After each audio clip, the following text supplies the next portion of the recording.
Hey there everyone, welcome back to another Game Vault video. As always, I'm Captain Beefy with the Game Vault, and yeah, let's talk a little bit about Suicide Squad today. We've talked about this game a few times.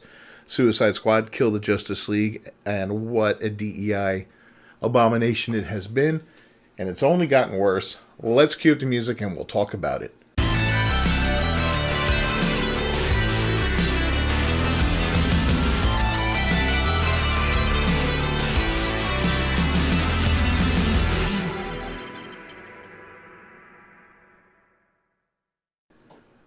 Alright, so here it is. Suicide Squad, Kill the Justice League's Lesbian Mrs Freeze Season 2 update. Bombs with players. Game has lost 95% of its players since February. Nobody called this. God, everybody who saw this character design pretty much called this. Now it's even worse. Look at this. She's in like the Pride outfit pack. I guess that's some kind of pack you can get to make this horrifying character even more horrible looking. I mean, we've reached, I think, a point of self-parody almost with this whole LGBT movement. And tomorrow's video, I'm going to go in depth on why they should really start pulling this out of games, because it's just reached this point where it's such a discombobulated mess, and it's a joke. And the backlash that they're getting, you know, they all wanted to be accepted, and they all wanted this and that, and to be respected, and all they're getting now, they've pushed so hard for so long that all they're getting is pushback, and people are disgusted by it and tired of it and frustrated with it, and nobody wants to see it anymore. So, but we'll talk about that tomorrow. But for now, Rocksteady Season 2 update introduced that lesbian or non-binary or whatever it was, Mrs. Freeze. 600 people were playing concurrently when it launched on July 25th. Victoria Freeze, I guess, is her name, and there's her picture. You couldn't call it. I mean, look at this thing. This is terrible. Absolutely terrible. In a blog post providing details about the Season 2 update, Rocksteady stated, Victoria Freeze is an ice-cold, self-sufficient survivalist. She don't need no man, who has watched her Elseworld turn to ice as Brainiac's invasion took hold. But by the time we meet her in Season 2, she has spent years as the last holdout of her dying planet, unwilling to leave her cryogenically frozen wife behind. But after being recruited by the squad, she may have a chance to save her and unleash icy hell. Yeah, that doesn't even sound compelling with cool voices like that. The update went live around 11:30 a.m. Eastern Time on July 25th with the game's official X account posting, maintenance for Suicide Squad Kill the Justice League has been completed, and the Season of Frozen Hearts is now available. Head on back to Metropolis and prepare to take on Brainiac in an all-new Elseworld and recruit the newest squad member, Mrs. Freeze. Is it Mrs. Freeze or is it Ms. Freeze? I guess she's married. I guess she would be considered the wife, although she looks more like the husband. I don't know how all this works, to be honest with you, and I really don't care. I'll break my brain trying to think about it, but yeah. So according to the Steam DB, the game only hit a concurrent peak of 572 in the last 24 hours since the patch went live. As you can see in the charts below, the game had more concurrent players at the end of June and on the first weekend of July. At the end of June, it hit a peak of 665 players, and on July 7th, it hit 633. Wow, right there.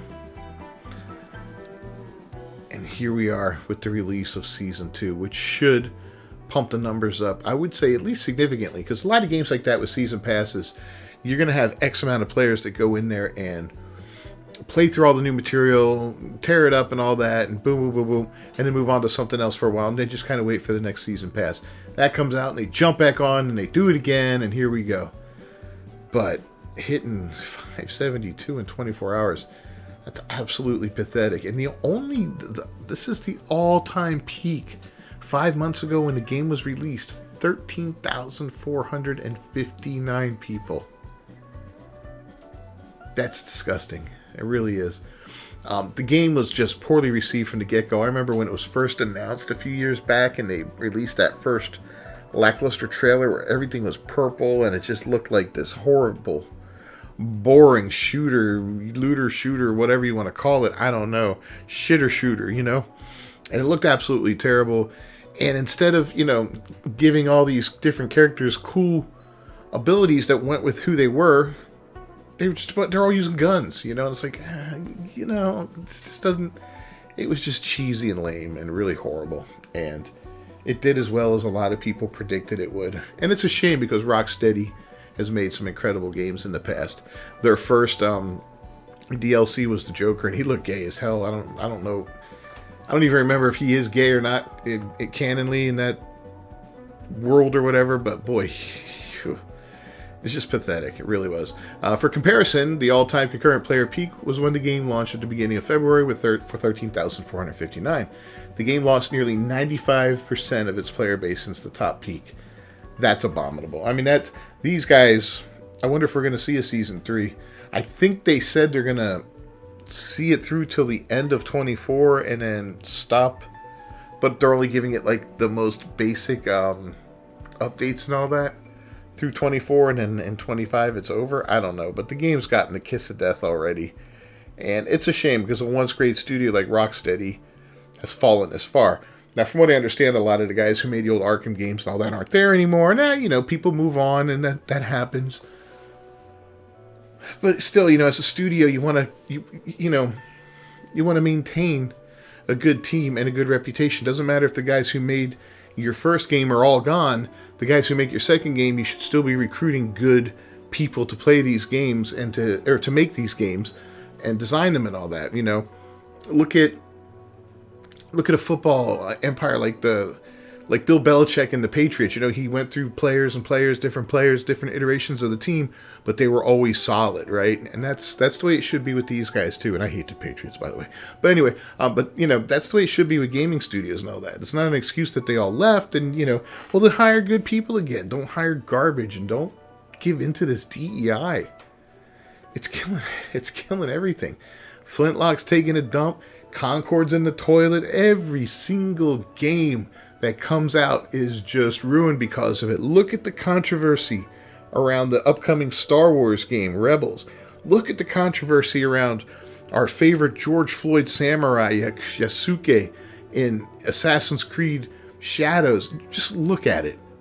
Nothing good comes from DEI, and it doesn't help anything. Anyways, not only are gamers not playing this game, but many of them are simply ridiculing the game for its embrace of wokeness. Ex-user Melee Games wrote, "How do you go from one of the greatest game developers to this? LMFAO." Then this is going to be the last game Rocksteady makes. And that is a possibility. You know, they could very well end up closing down the studio, disbanding it, whatever, you know, absorbing parts of it into different studio. I don't know what's going to happen here, but they can't continue like this. This is garbage. Look at this character. Look at this. Who wants this? Honestly, if you interviewed 1 million gamers, how many of them would say, yeah, that would be my choice for a character right there. That design with that special outfit. How many do you think would say it? A dozen? 100? Whatever the case may be, most people are going to look at that and be like, no, even if that didn't represent Pride, it was just a design, everybody would be like, that's disgusting. You know, it's awful looking. Look at it. Look at the pink, and it's absolutely vile. Gerald J. Jones wrote, DEI kills art and sales. And he's right. I think he was quoting Elon Musk there. Danny Kim, no one asked for Mrs. Freeze. You guys are going to fail for ignoring the user base. And this is the truth. Time and time again, we tell these people all the time what we want in games. We say it on social media. We make videos about it. We post about it on X and, you know, everywhere else that we can. We let them know. It's not like they're in the dark. We're in their Discord saying, hey, can you fix this? Can you do that? Can you give us this? You know, whatever. Sometimes they listen. And when they do it, God, it's beautiful. You know, the community's thankful and the game's doing well and everybody's happy. But too often they just thumb their nose at us when we ask for these things and ask for things not to be put in there, right? Don't do these things, and they do it anyway, and then they thumb their nose and they call us names. They call us homophobes and sexist and transphobes and all this other garbage just because they have no argument for it. They know what they're doing is garbage. They know we hate it, and they just can't accept the fact that we will not be force-fed the garbage that they've cooked, and it pisses them off. It really pisses them off. There's this little weaselly group of people on the internet, and you know these developers, like the professor we talked about a couple days ago. Oh my God, I'd throw you off a building. Just kidding, that's metaphorical. But you know what I'm saying? It's absolutely horrible what these people think and how they act, and this self-aggrandized view of themselves, this narcissism. It's amazing, absolutely amazing. Former World of Warcraft team leader Mark Kern, aka Grum, said the skins for Suicide Squad's Mrs. Freeze are pretty terrible. DEI ruins game art. He's not wrong. Let's get a better look at these, right? There we go. Look at that one. That's just... it's garbage. 1600 or whatever. I don't know what that translates to in real cash. The historic cool classic pack. Again, it's just... all we did is change a couple colors there. There's absolutely no difference to the design of anything, right? The collar, exactly the same. The helmet, the belt, the boots, right? All of it's the same, just different color patterns on it. I mean, really, and look at this. This looks like granny panties. I mean, what the hell is this thing? I just look at the third one in this group. Oh, this one's a little different, but it's still absolute garbage. This one's just mark of intelligence, whatever that means. It looks a little burnt up and stuff like that, and it has some of these things, but it has, again, that, and the same boots. The gloves, yeah, the gloves look kind of the same. Helmet has a little bit difference on it, and there's some overalls there, and the granny panties, instead of being a different color, are the same color, but you can still see they're there. They didn't even bother taking them off and replacing it and reskinning it. They just colored them the same. That top of the hat, I don't know. Yeah, it's hard to say. Is it cut off in those, or is that just a different design on that one? I don't know. And then we have this this just vomitous abortion of an outfit here. I guess this is a whole pack of them. I don't know. I mean, what does all this mean even? It's just sloppy, lazy, disgusting, and it's so stupid looking, right? Absolutely stupid. I don't get it. The Pride outfit pack. Mrs. Freeze. Wife gal. 1 of 14 items. Yay. Yeah, nobody wants this shit. Oh my God, it's beyond an abomination. YouTuber Hidemion also wrote, "Sweet baby, infected indeed." Like, come on, dude. What even is this? It's a clown show. It's an absolute clown show. What do you guys think about it? 95% of the player base gone. 95% since February. We are, what, 6 months from February? Not even. We're in July right now still. Less than 6 months out, and the game's dead in the water. Live service game that I think it was $70 at launch, if I'm not mistaken. Plus, you know, I believe you had to pay for season passes. Correct me if I'm wrong. What were they thinking?